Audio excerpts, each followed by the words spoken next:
The blood-red light of dawn broke over the horizon as Olivia Anderson stood alone on the ridge, her silhouette a solitary figure against the awakening sky.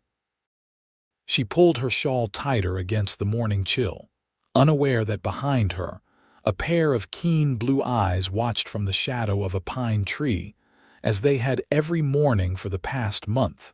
Fort Collins, Colorado, 1876.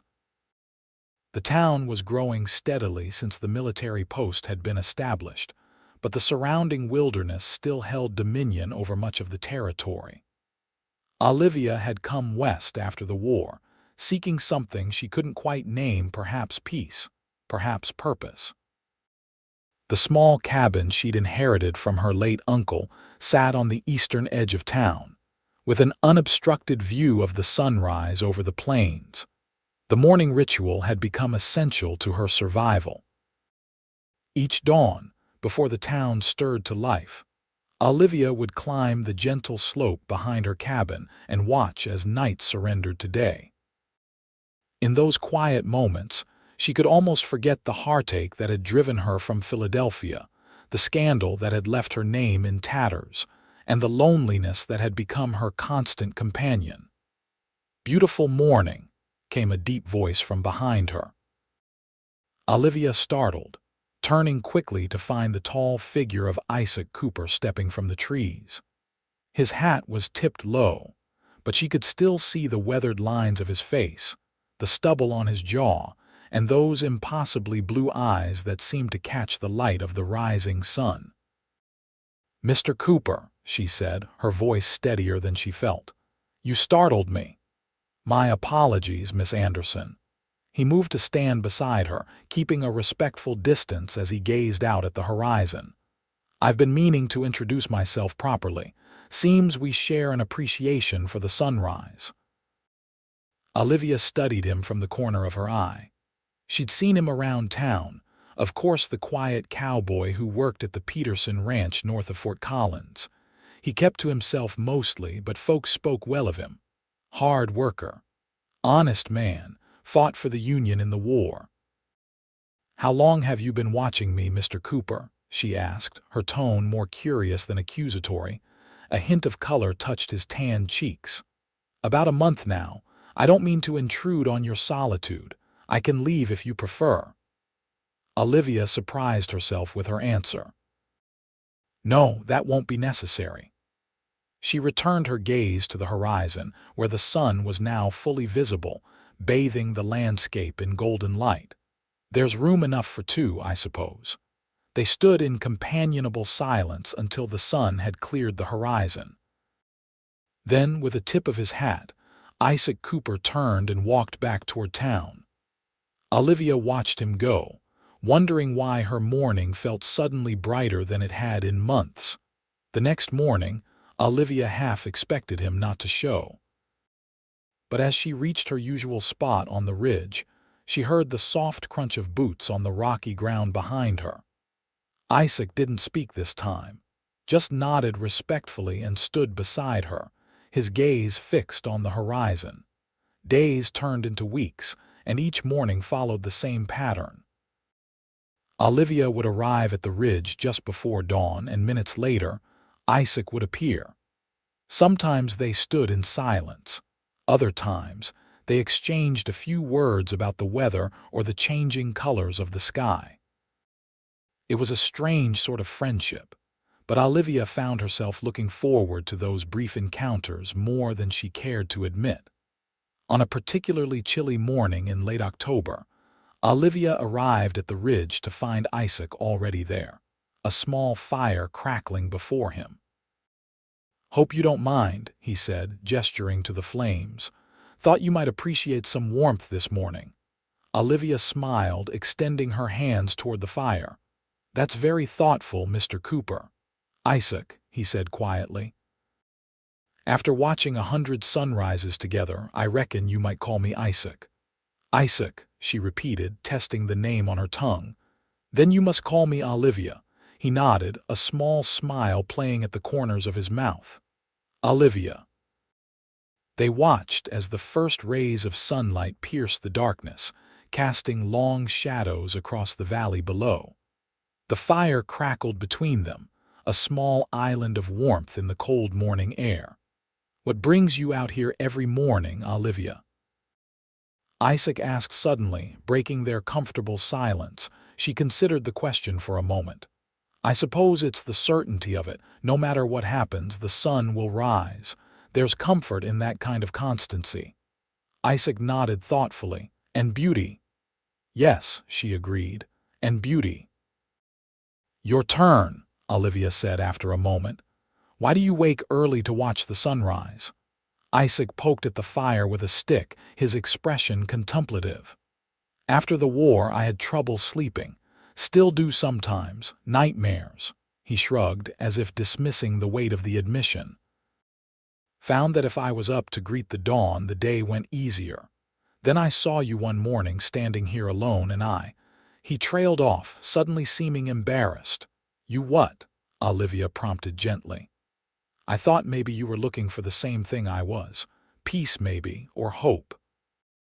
Olivia felt something shift inside her, a loosening of the tight knot she'd carried in her chest since arriving in Fort Collins. "Perhaps I am." As October gave way to November, their morning meetings became longer. The brief exchanges evolved into conversations that continued well after the sun had risen. Olivia learned that Isaac had come west after fighting at Gettysburg, unable to face the ghosts that haunted his family home in Boston. He'd worked as a trail hand, a miner, and finally as a ranch hand at Peterson's Spread, where he'd shown such skill with horses that he'd been promoted to head wrangler. In turn, she told him about her life in Philadelphia, though she carefully avoided mention of the scandal that had driven her west. She spoke instead of her love for books, her skill with watercolors, and her hopes of perhaps opening a small school in Fort Collins, once she'd saved enough money from her current position as a seamstress at Mrs. Whitcomb's dress shop. "You'd make a fine teacher," Isaac said one morning as they walked back toward town. It had become their habit to walk together until they reached the fork in the path where he would continue north to the ranch and she would turn east toward her cabin. "You really think so?" she asked. "I do. You've got a patient way about you, kind eyes." He looked away quickly, as if he'd said too much. Olivia felt her cheeks warm despite the chill in the air. "Thank you, Isaac." The first snow of the season came in early December, coating the landscape in a blanket of pristine white. Olivia hesitated at her door that morning, wondering if the weather would keep Isaac away. But her feet carried her up the ridge anyway, her boots leaving deep impressions in the fresh powder. To her surprise, Isaac was already there, 2 steaming cups in hand. "Coffee," he offered, extending one toward her. "Thought we might need something stronger than usual this morning." Olivia accepted the cup gratefully, their fingers brushing in the exchange. The brief contact sent a jolt through her that had nothing to do with the cold. "I wasn't sure you'd come," she admitted, sipping the strong, sweet coffee. "Wouldn't miss it," Isaac replied simply. The sunrise that morning was spectacular, the light reflecting off the snow in a dazzling display of pink and gold. They stood closer than usual, drawn together by the cold and something else neither was ready to name. As Christmas approached, Fort Collins buzzed with preparations for the holiday. Wreaths adorned doors, and the scent of pine filled the air. Olivia found herself working long hours at the dress shop, as every woman in town seemed to need a new gown for the Christmas Eve social. "You look tired," Isaac observed one morning, concern evident in his voice. Olivia sighed, rubbing her eyes. "Mrs. Whitcomb has us working from dawn to dusk. I haven't had a proper night's sleep in a week." "Then why are you still coming up here every morning?" he asked. The question caught her off guard. Why indeed? She could have used the extra hour of sleep, certainly. But the thought of missing these moments with Isaac had never even occurred to her. I suppose it's become important to me, she said carefully. This time. Isaac studied her face, something unreadable in his expression. It's important to me too, Olivia. The Christmas Eve social was held in the town hall, which had been transformed with evergreen boughs, red ribbons, and dozens of candles. Olivia wore a dress of deep green velvet that she'd made herself, working on it late into the night after finishing her duties at the shop.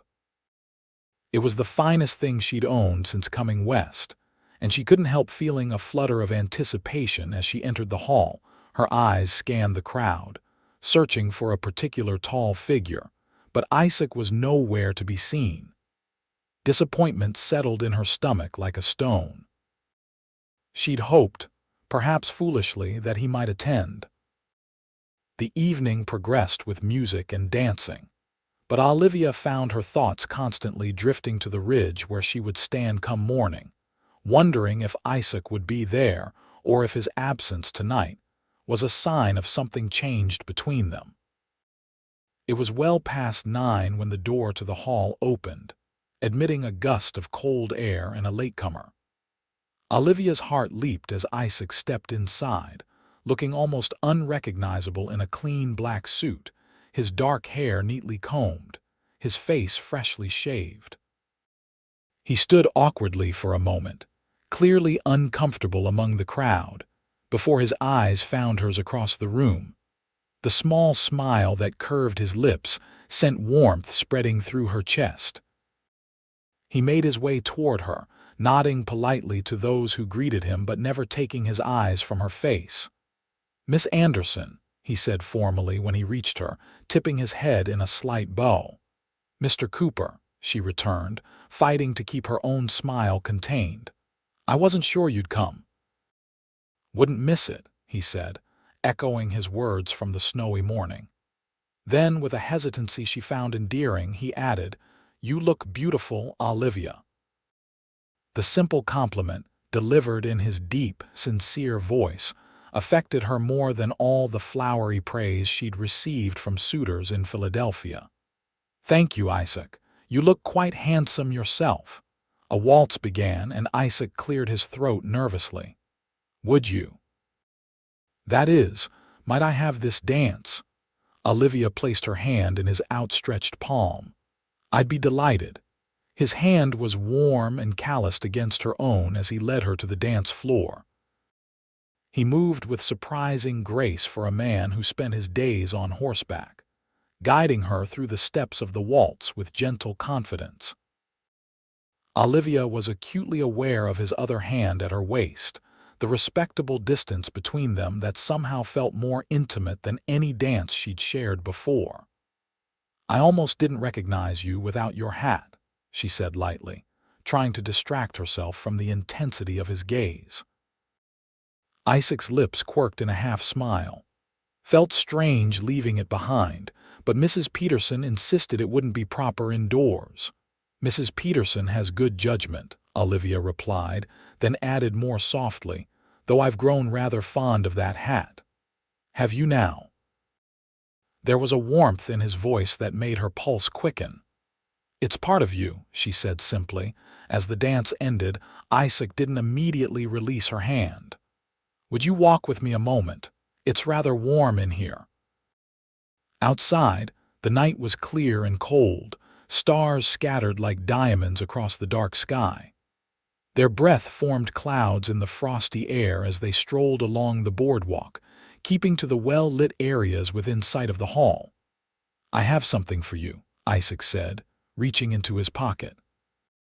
"A Christmas gift. It's not much, but—" He handed her a small package wrapped in brown paper and tied with a piece of red yarn. Olivia unwrapped it carefully to reveal a small wooden carving of a sunrise, the rays of the sun extending outward in delicate spikes. "Isaac, it's beautiful," she breathed, running her finger over the smooth surface. "Did you make this?" He nodded, looking pleased by her reaction. "Been working on it at night for the past month. Peterson has a workshop where he lets me use his tools sometimes." "I'll treasure it," Olivia said sincerely, clutching the carving to her chest. "But I'm afraid I don't have anything for you." Isaac shook his head. "You've given me plenty, Olivia, more than you know." Before she could ask what he meant, the door to the hall opened and several couples spilled out, laughing and talking. The moment between them shifted, becoming something more public, less intimate. "We should go back inside," Olivia said reluctantly. "People will talk." "Let them," Isaac replied, but he offered his arm to escort her back to the hall nonetheless.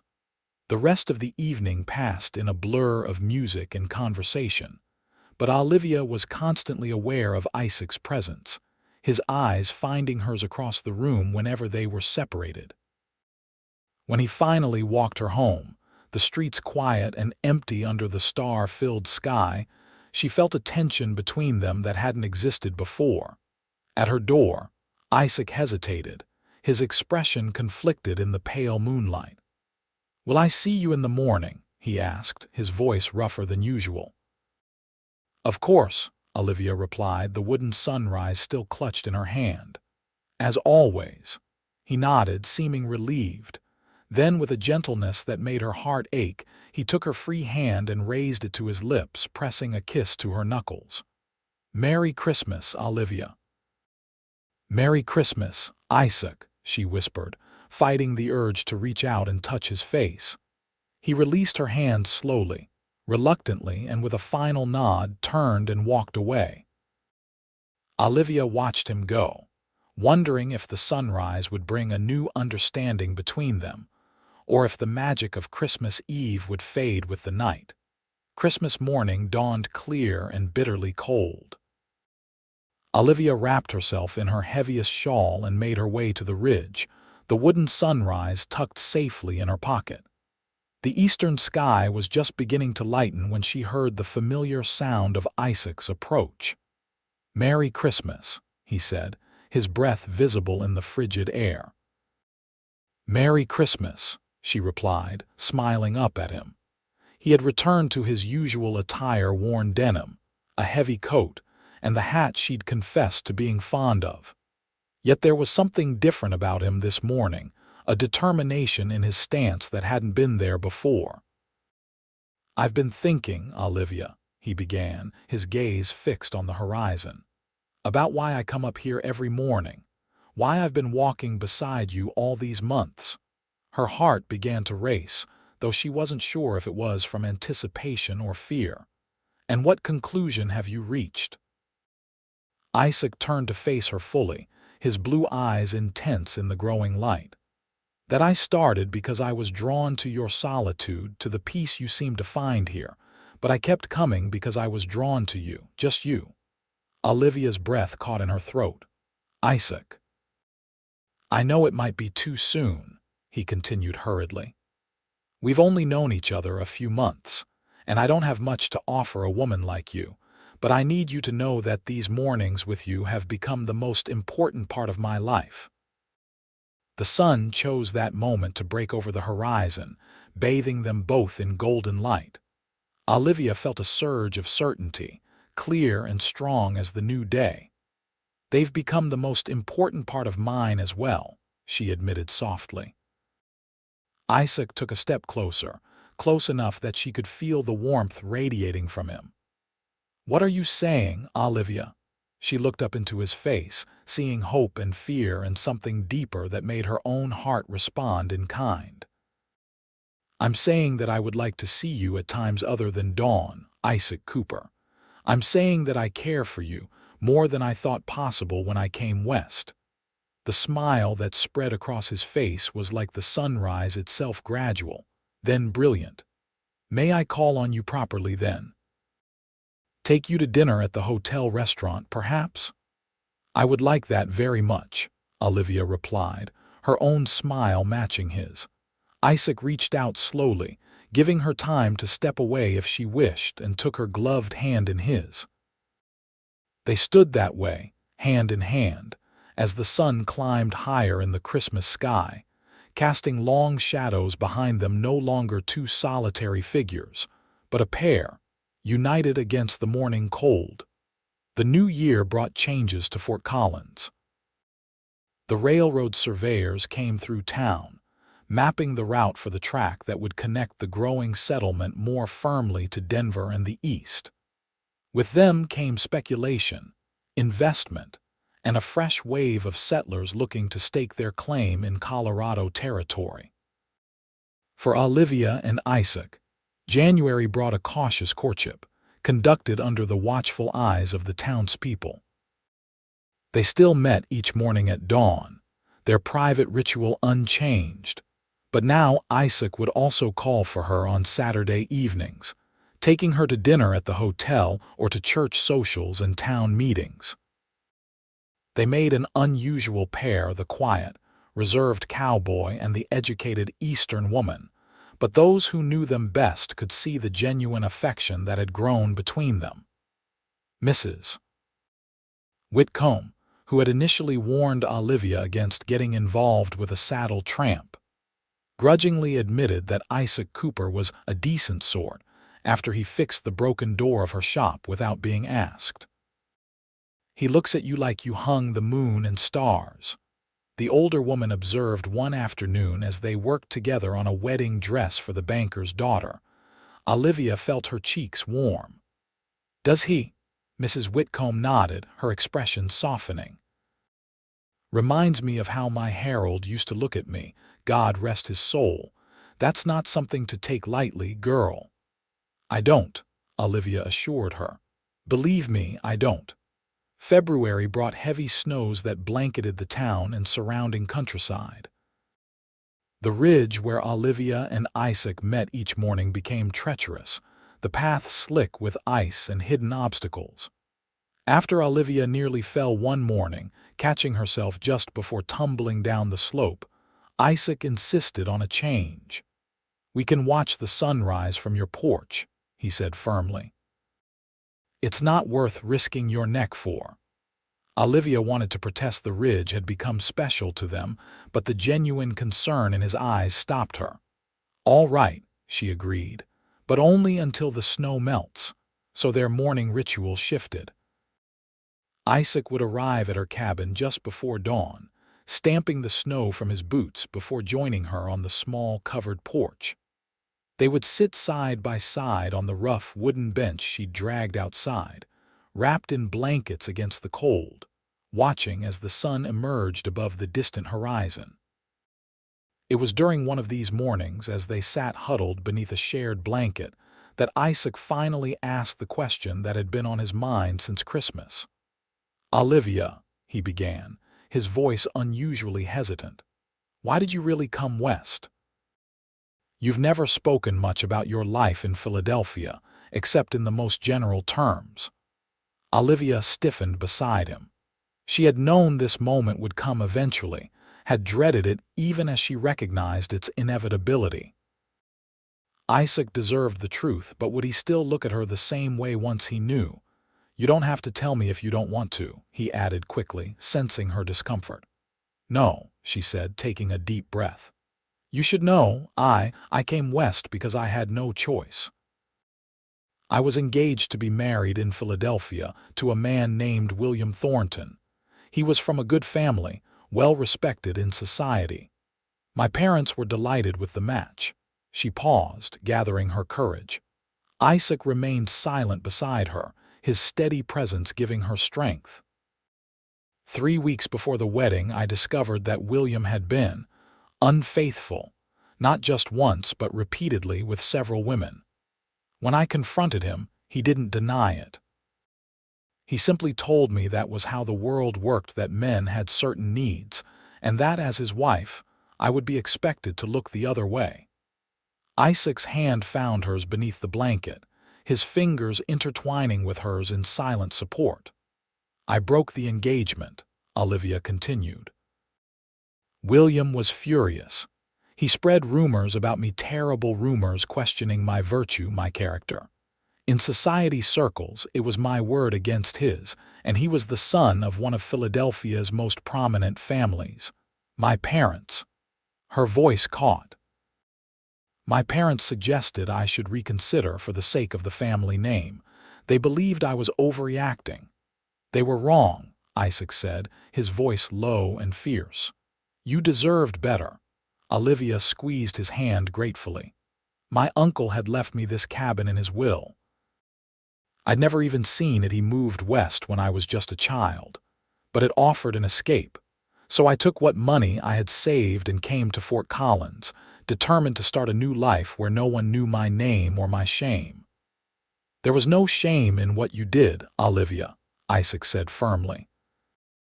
You stood up for yourself when no one else would. That takes courage.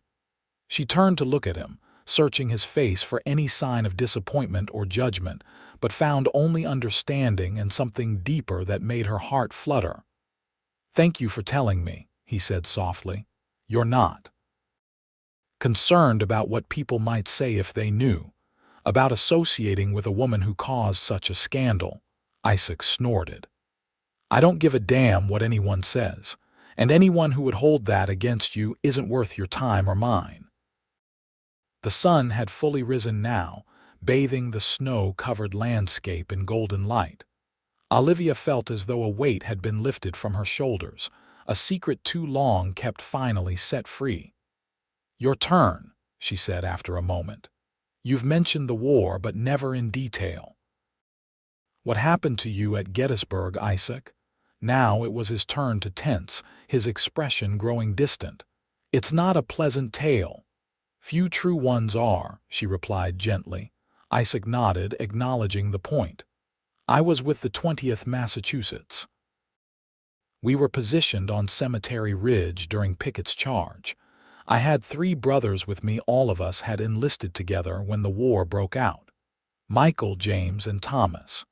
His voice grew rough with emotion. We'd made it through 2 years of fighting side by side, watching out for each other. Olivia tightened her grip on his hand, already dreading where the story was leading. When the Confederates charged, it was like nothing I'd ever seen. Thousands of men coming at us across that open field. We stood our ground, firing into their ranks, but they kept coming. Michael went down first, shot through the chest. James was trying to drag him to safety when a shell exploded nearby. It took both his legs. Isaac's voice was flat now, as if he was reciting facts rather than reliving the most traumatic day of his life. Thomas and I kept fighting. We were still standing when the Confederates retreated, but Thomas had taken a bullet in the stomach. He lingered for 3 days before the infection took him. Oh, Isaac, Olivia whispered, tears welling in her eyes. I'm so sorry. I was the only one who made it home, he continued. My mother had lost her husband early in the war and then 3 sons in a single battle. When I walked through that door alone, the look on her face. He shook his head, unable to continue. Is she still in Boston? Olivia asked gently. No, she died the winter after I came home. The doctor called it pneumonia, but I think it was grief. She just couldn't bear it anymore. Isaac stared out at the snow-covered landscape, his jaw tight. I couldn't stay there after she was gone. Too many ghosts. So I headed west, trying to outrun the memories. Never quite managed it, though. Is that why you watch the sunrise? Olivia asked, understanding dawning. To remind yourself that you survived, that life continues. Isaac turned to look at her, surprise evident in his expression. Yes, he said simply. That's exactly why. They sat in silence as the sun climbed higher in the sky, each contemplating the burdens the other carried, the secrets now shared between them. Something had shifted in their relationship, a deeper understanding, a stronger bond forged through mutual vulnerability. I should get to the ranch, Isaac said eventually, though he made no move to leave. Peterson's expecting a new stallion to arrive today. And I need to open the shop, Olivia replied, equally reluctant to end their time together. Isaac stood slowly, pulling Olivia to her feet beside him. For a moment, they stood facing each other, the shared blanket falling forgotten to the porch floor. Then, with a gentleness that belied his strength, Isaac cupped Olivia's face in his hands. Thank you, he said softly, for trusting me with your story." "And thank you for trusting me with yours," she replied, her voice barely above a whisper. His eyes searched hers, asking a silent question. In answer, Olivia rose on her tiptoes, closing the distance between them. Their lips met in a kiss that was tentative at first, then grew more confident as Isaac's arms wrapped around her waist, drawing her closer. When they finally parted, both were breathing quickly, their faces flushed from more than just the cold.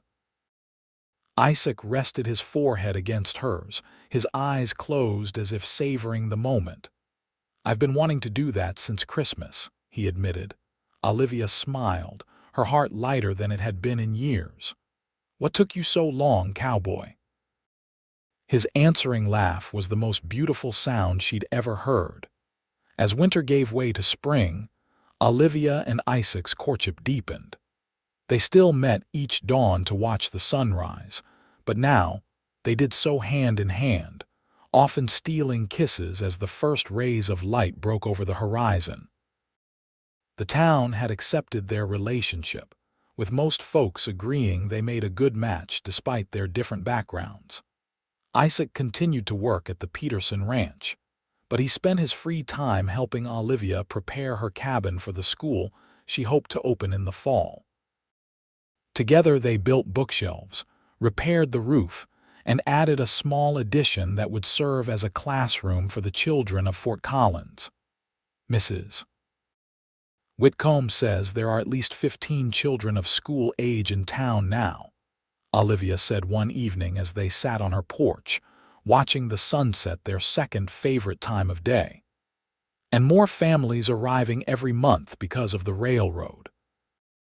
"You'll be a wonderful teacher," Isaac said, his arm around her shoulders. "Those children will be lucky to have you." Olivia leaned into his embrace, content in a way she hadn't thought possible when she'd first arrived in Colorado. "I've been thinking about something, Isaac." He murmured, his chin resting on top of her head. "The cabin is quite small. Even with the addition, it will be cramped if used as both a home and a school." She took a deep breath, gathering her courage.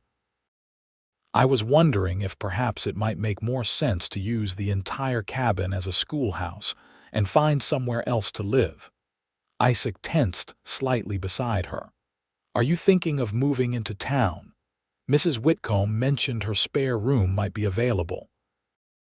"No," Olivia said carefully, turning to face him. "I was thinking that perhaps, if someone were to build a house nearby, someone who already spent a great deal of time here, it might solve several problems at once." Understanding dawned in Isaac's eyes, followed quickly by hope. "Olivia Anderson, are you asking me to marry you?" she laughed, a mixture of nervousness and joy. "I suppose I am, in a roundabout way. Is that terribly forward of me?"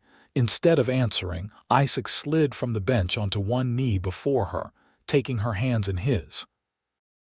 "I've been carrying this for weeks, waiting for the right moment," he said, pulling a small ring from his pocket, a simple gold band with a tiny pearl at its center.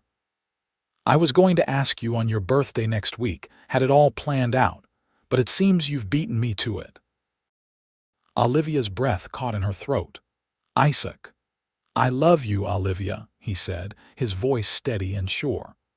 "I think I started falling in love with you that first morning on the ridge when you didn't send me away. You've brought light back into my life, given me a reason to look forward to each new day. Would you do me the honor of becoming my wife?" Tears of happiness filled Olivia's eyes. "Yes," she whispered, then more firmly, "Yes, Isaac Cooper, I will marry you." His hands trembled slightly as he slipped the ring onto her finger. It fit perfectly. "How did you know my size?" she asked, admiring the way the pearl caught the last light of the setting sun. "I may have borrowed one of your gloves when you weren't looking," he admitted with a sheepish smile. "Took it to the jeweler in Denver last month when I went with Peterson to sell those horses to the army." "Sneaky," Olivia said, laughing through her tears.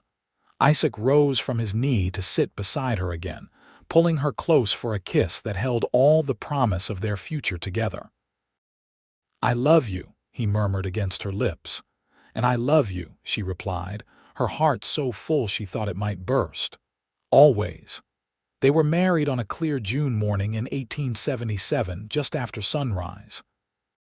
The ceremony was held on the ridge where they had first met, with the town minister officiating and most of Fort Collins in attendance. Olivia wore a dress of pale blue silk that she and Mrs. Whitcomb had worked on secretly for months, with tiny pearls sewn into the bodice to match her engagement ring. Isaac, looking uncomfortable but handsome in a new suit, couldn't take his eyes off her as she walked toward him through the wildflowers that carpeted the hillside. Peterson stood as his best man, while Mrs. Whitcomb, who had become something of a mother figure to Olivia, gave the bride away. Their vows were simple and heartfelt, spoken against the backdrop of the Colorado sky painted in shades of pink and gold by the rising sun. When the minister pronounced them husband and wife, Isaac kissed Olivia with such tenderness that several of the ladies in attendance dabbed at their eyes with handkerchiefs. The celebration continued at Peterson's ranch, where tables had been set up in the shade of cottonwood trees.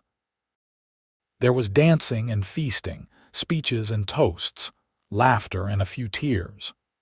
As evening approached, the newlyweds slipped away from the festivities, riding double on Isaac's horse back to their cabin, no longer just Olivia's, but theirs. True to his word, Isaac had begun building a small house on land adjacent to the cabin, which would indeed become Olivia's school come fall. But for their wedding night and the weeks that followed, the cabin was their first home together, filled with love and whispered promises in the dark. As summer progressed, Isaac continued to work at the Peterson ranch while spending every spare moment on their new house. Olivia divided her time between helping Mrs. Whitcomb at the dress shop, preparing lessons for her future students, and assisting Isaac with the building whenever she could. "You're the only woman I know who can hammer a nail straight," he said admiringly one afternoon, as they worked side by side on the front porch of what would soon be their home. "One of my uncles was a carpenter," Olivia explained, wiping sweat from her brow. "During summer visits, he let me help in his workshop. My mother was horrified, but my father thought it was amusing to have a daughter who knew one end of a hammer from the other." Isaac grinned, leaning over to kiss her quickly before returning to the floorboard he was securing. "Just another reason I'm the luckiest man in Colorado territory." By August, the house was finished enough to be habitable, a simple but sturdy structure with 2 bedrooms, a large kitchen, and a living area with a stone fireplace that Isaac had built himself. They moved in on a warm summer evening, carrying their few possessions from the cabin across the short distance to their new home. That night, as they lay in their new bed, Olivia curled against Isaac's side. She felt a deep contentment that went beyond happiness. "What are you thinking?" Isaac asked, his fingers tracing lazy patterns on her bare shoulder. "That I never expected to find this kind of joy when I came west," she replied honestly. "I was running away from pain, not toward happiness. Yet here I am, with a husband I adore, a home we built together, and work that I love about to begin." Isaac tightened his arm around her. "I never expected it either. After the war, I thought the best I could hope for was to find some measure of peace. I never imagined I'd find love again, the kind that makes a man grateful for each new day." Olivia propped herself up on one elbow to look down at his face, silvered by the moonlight streaming through the window. "I'm grateful too," she said softly, before leaning down to kiss him. The Fort Collins School for Children opened on September 4, 1877, with 19 students ranging in age from 6 to 15.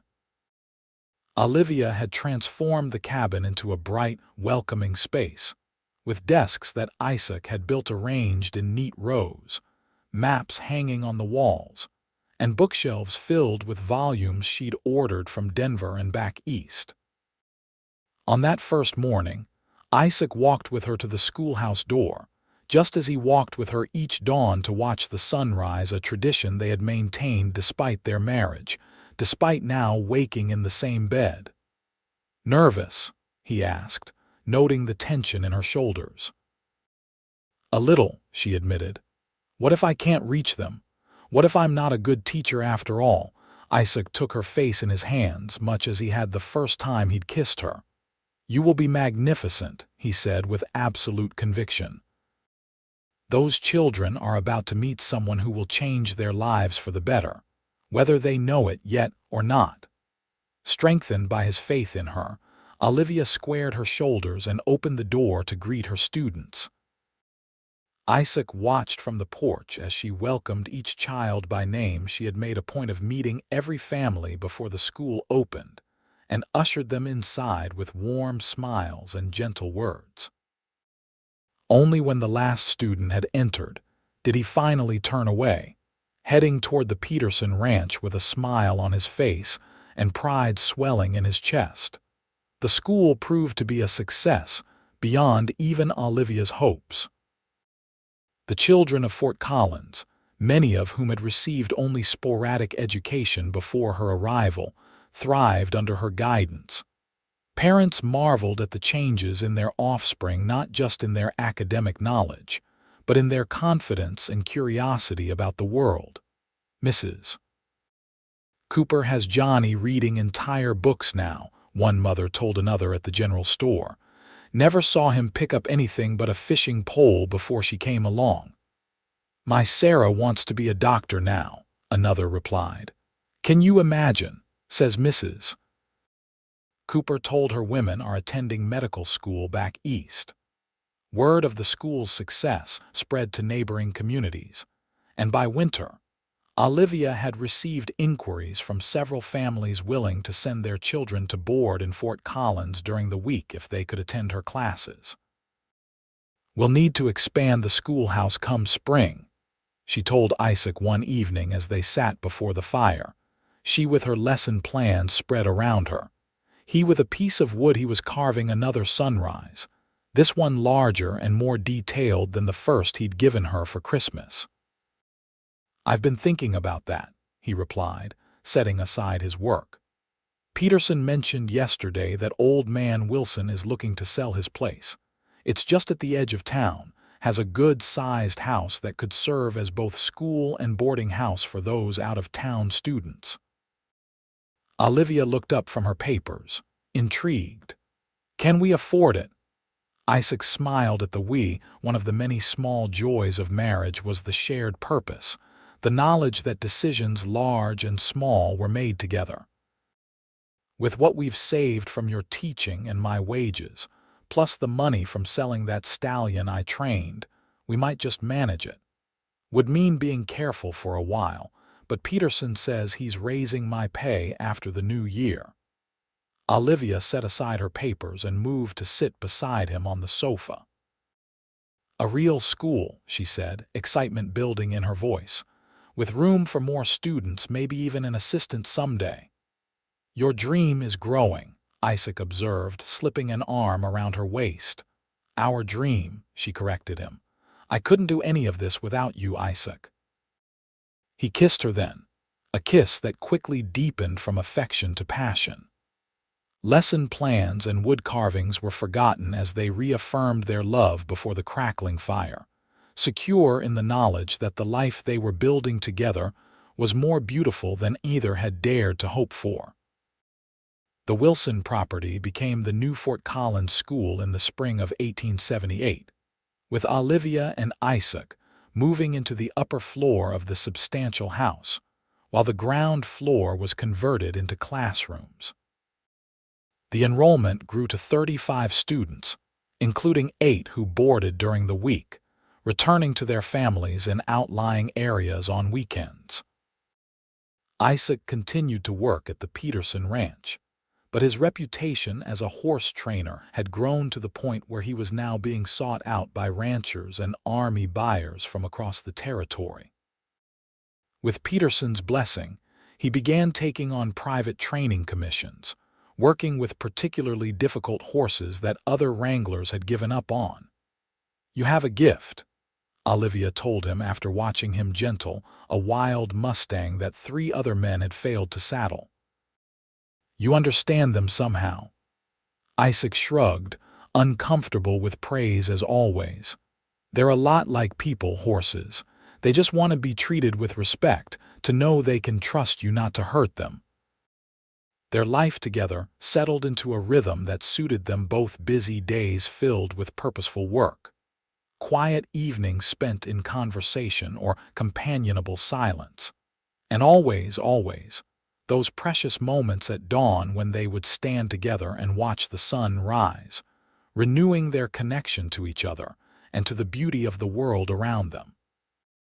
It was during one of these sunrise moments, nearly 2 years after their wedding, that Olivia shared news that would change their lives once again. "Isaac," she said, her voice trembling slightly despite her resolve to remain calm, "I need to tell you something."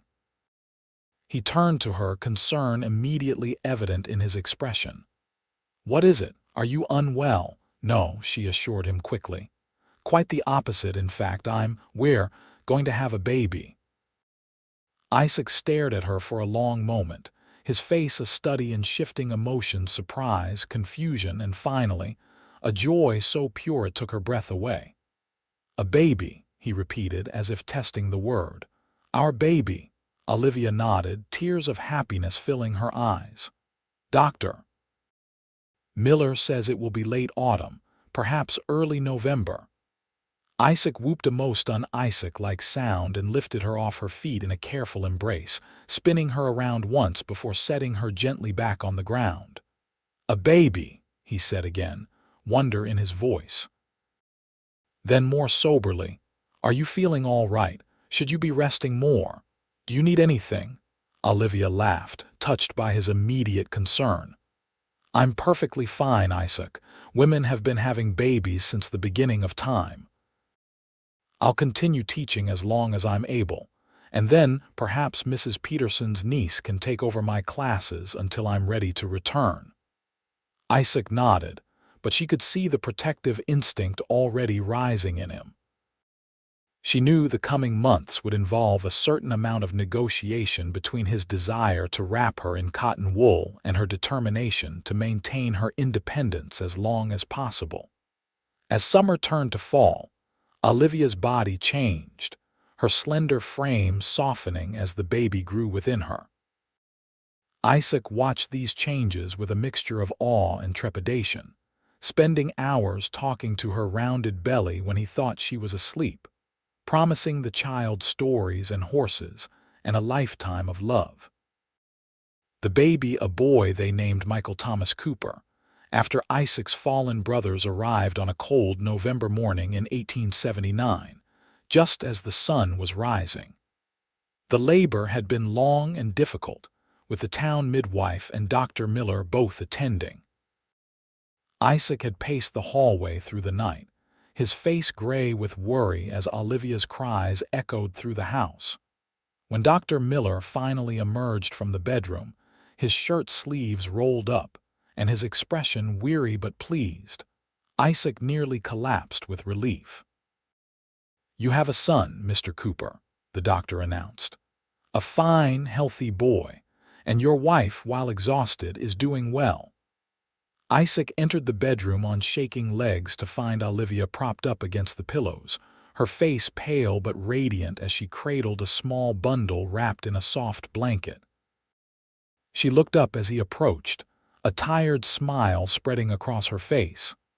"Come meet your son," she said softly. Isaac sat carefully on the edge of the bed, afraid to jostle either of them.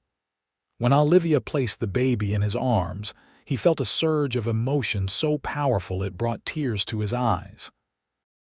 The tiny face, wrinkled and red with a tuft of dark hair that could already be seen as a match for his own, was the most beautiful thing he had ever seen. "Hello, Michael," he whispered, his voice rough with feeling. "I'm your pa."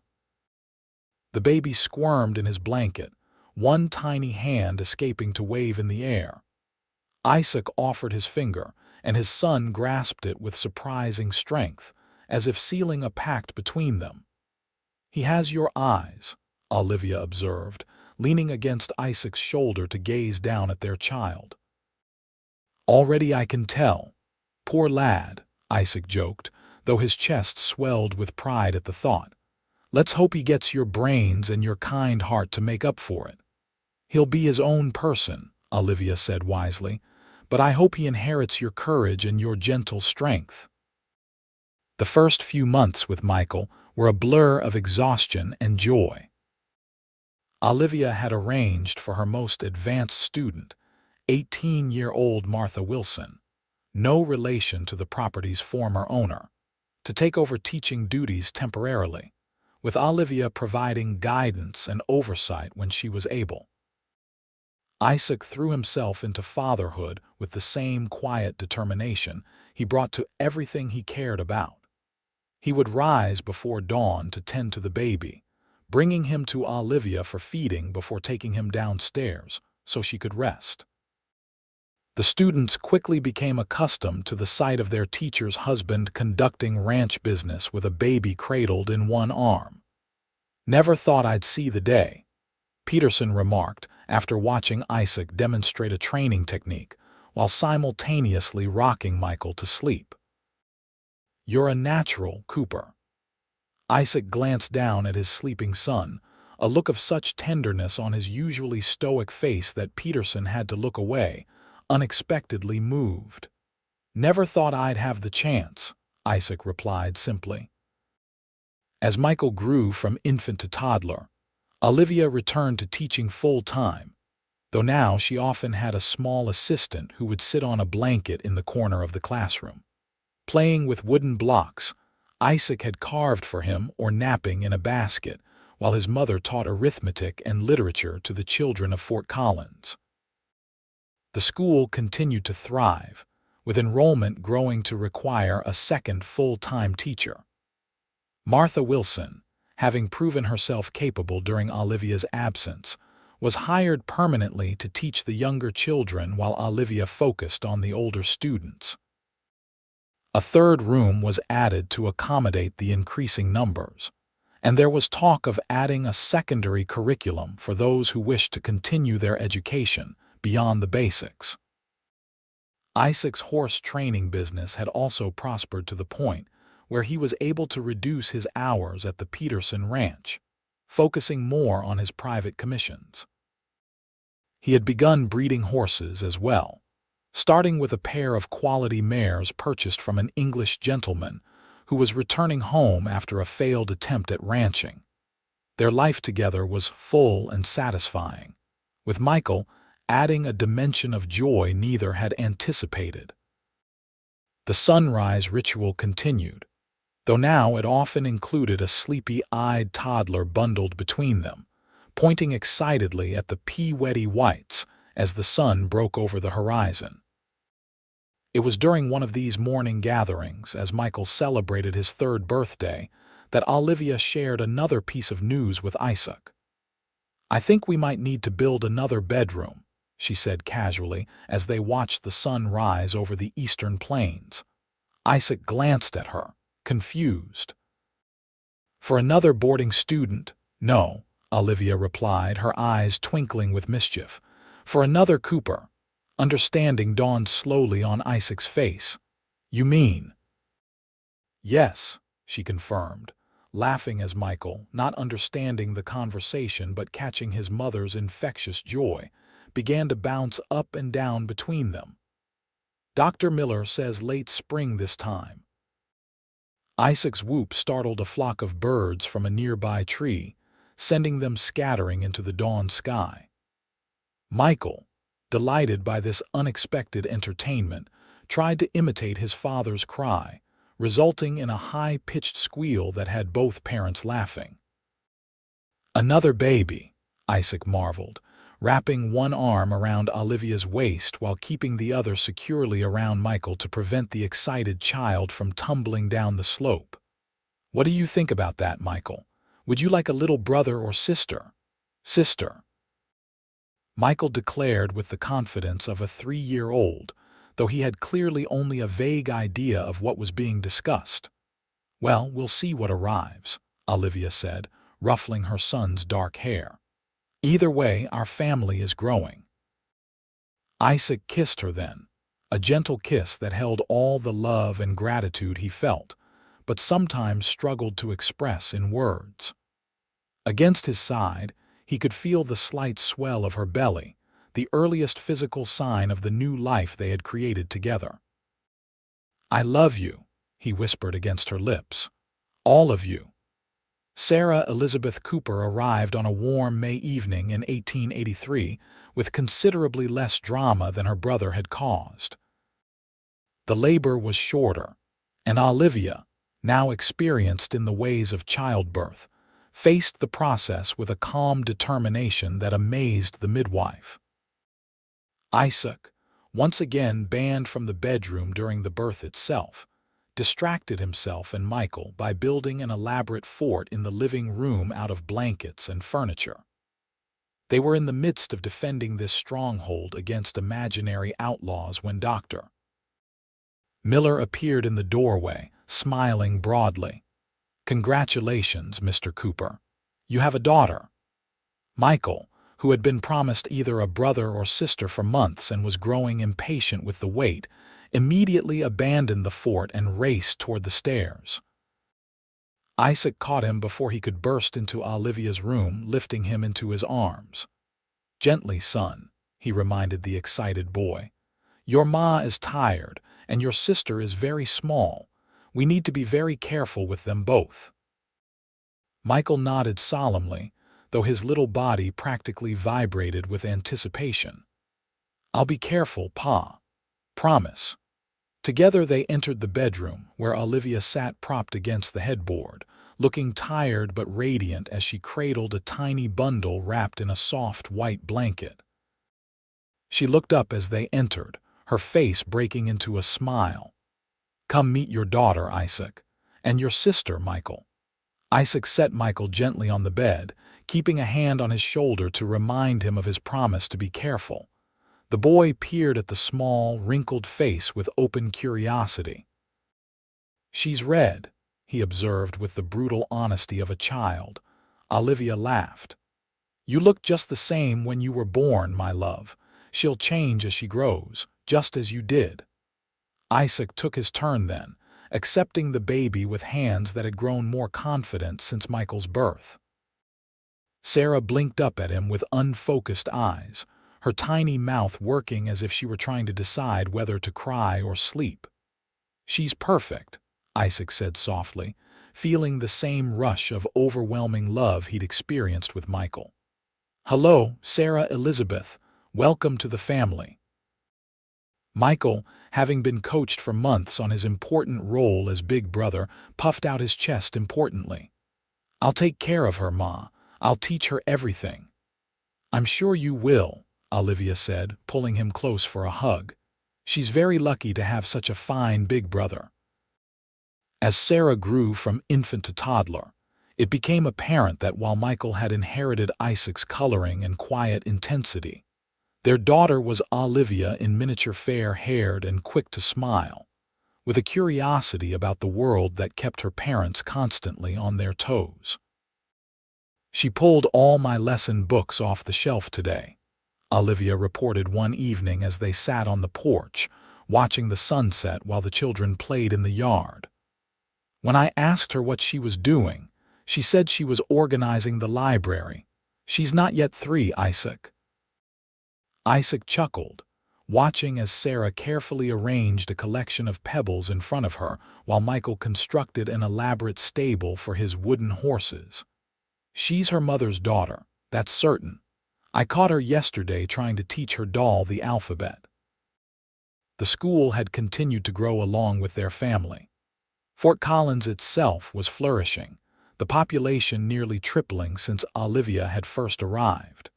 The railroad had brought increased commerce and opportunity, and the small settlement had officially become a city.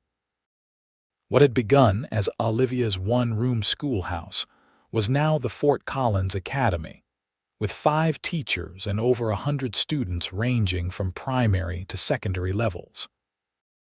Olivia served as headmistress, dividing her time between administrative duties and teaching her beloved literature classes to the older students. Isaac's horse breeding and training business had likewise prospered. He had purchased land south of town, where he maintained a small herd of quality horses, specializing in animals suited for both work and riding. His reputation for fairness and honesty, combined with his undeniable skill with even the most difficult animals, had made Cooper horses a respected name throughout Colorado. Their home had expanded as well, with additions to accommodate their growing family and Isaac's business needs.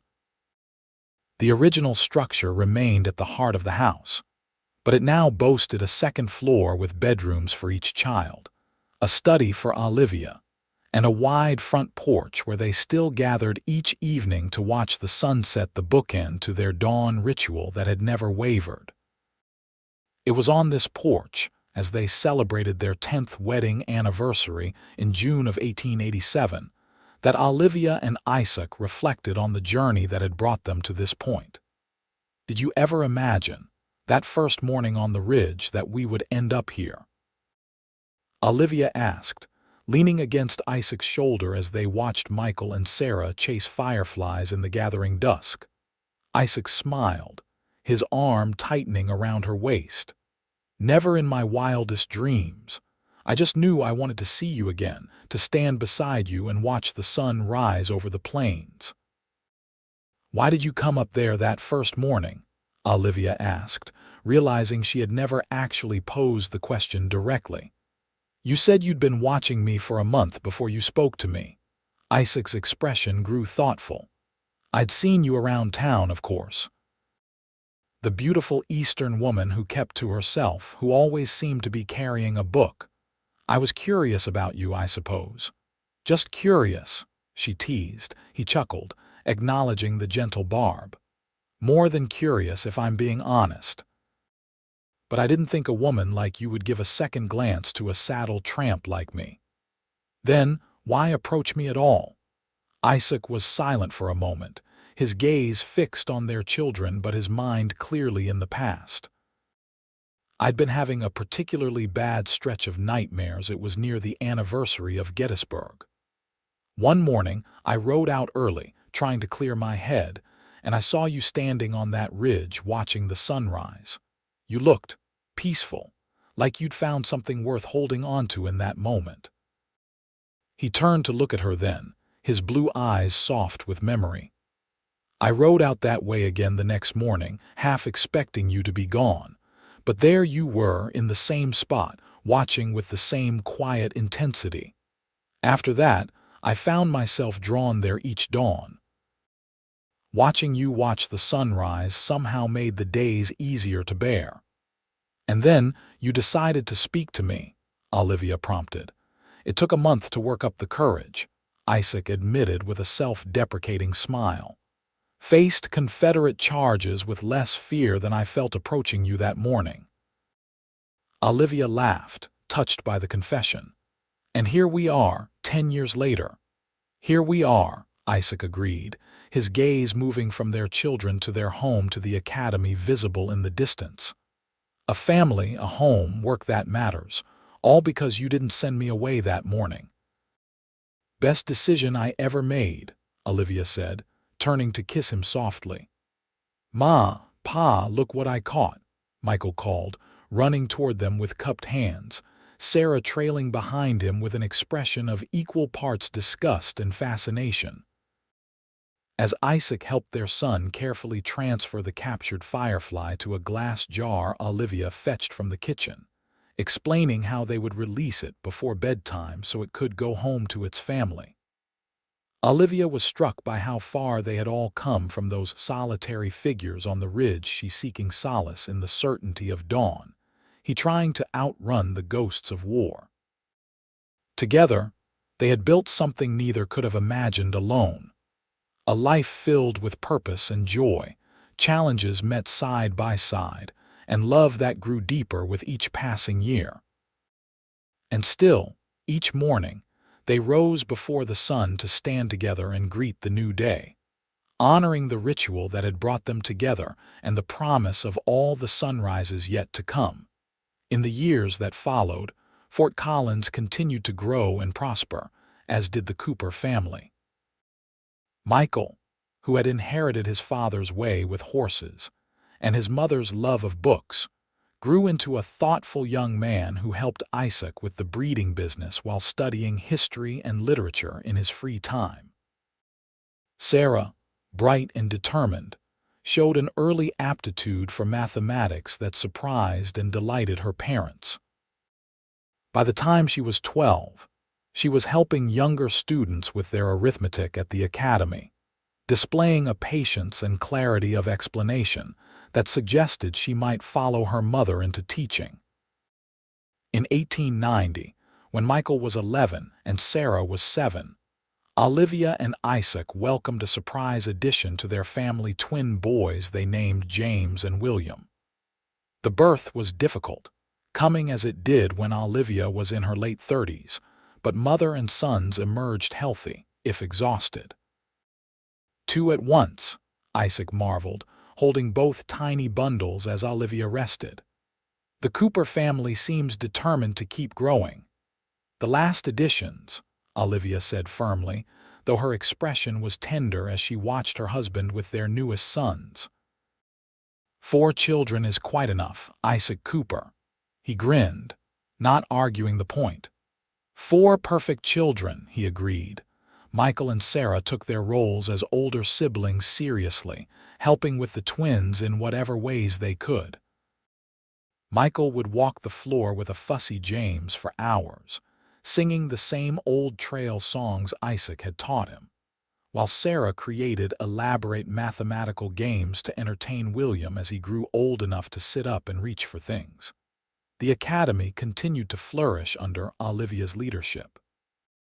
By 1895, it had expanded to include a proper high school curriculum, with graduates continuing on to colleges in Denver, Chicago, and even as far east as Boston.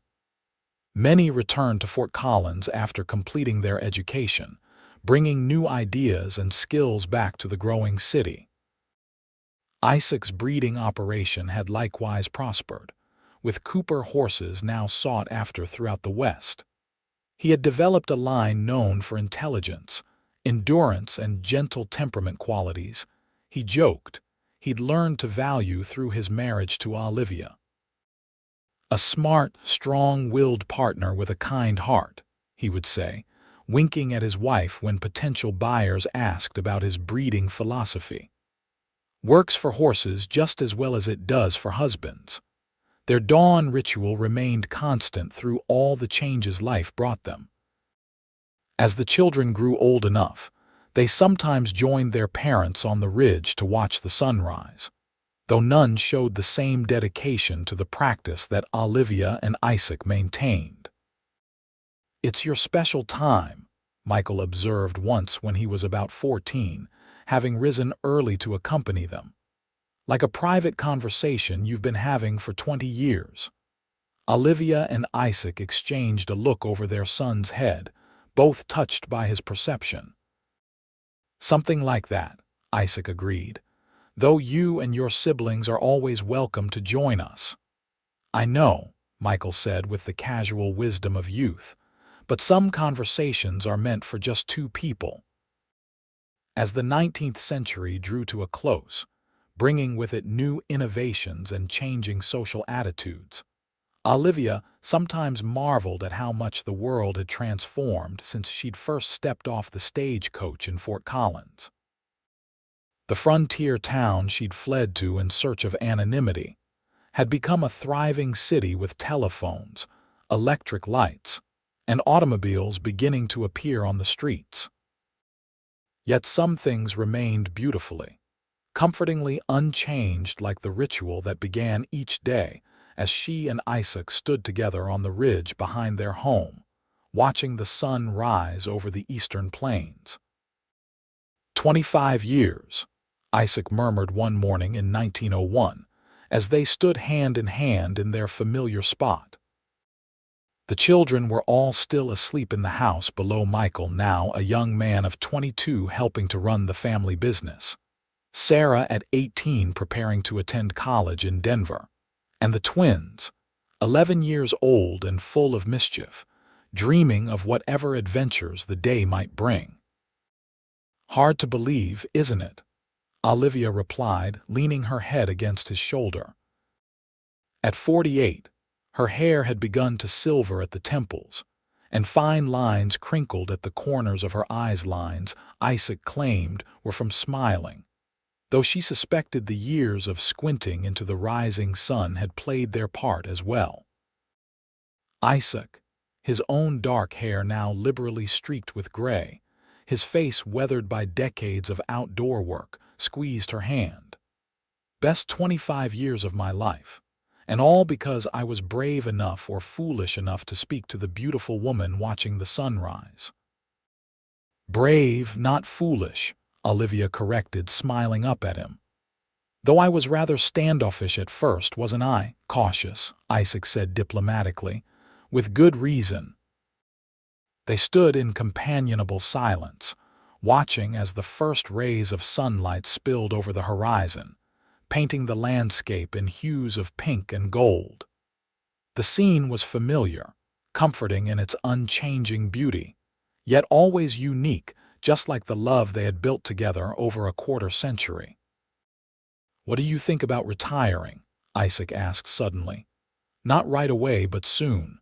Michael's more than capable of running the breeding operation now, and the academy has an excellent staff who could step up if you were ready to step back." Olivia looked at him in surprise.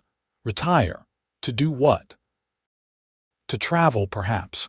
See some of those places you've read about and taught about all these years. The Grand Canyon, Yellowstone, maybe even back east to Boston and Philadelphia." "Philadelphia," Olivia repeated, testing the word. It had been so long since she'd thought of her birthplace as anything but the site of painful memories. "Do you know, I think I might actually enjoy seeing it again after all this time. The scandal that drove me away would be long forgotten now. And if not, you'd return as Mrs. Olivia Cooper, respected educator and mother of 4 remarkable children," Isaac said firmly. "Not as the young woman who dared to stand up for herself against a cad who didn't deserve her." Olivia smiled, touched by his continuing protectiveness after all these years. "We could visit your hometown as well," she suggested. "Pay our respects to your brothers and parents." Isaac nodded, his expression thoughtful. "I think I'd like that. It's been too long." As the sun cleared the horizon, bathing them in the golden light of a new day, Olivia felt a sense of possibilities opening before them, a new chapter in a story that had already exceeded her wildest dreams. "So we'll retire eventually and travel," she said, making it a statement rather than a question. "But we'll always come back here." "To Fort Collins, of course," Isaac replied. "This is our home." "No," Olivia said, gesturing toward the ridge where they stood. "Here specifically. To watch the sunrise together, no matter where our travels take us or what changes come our way."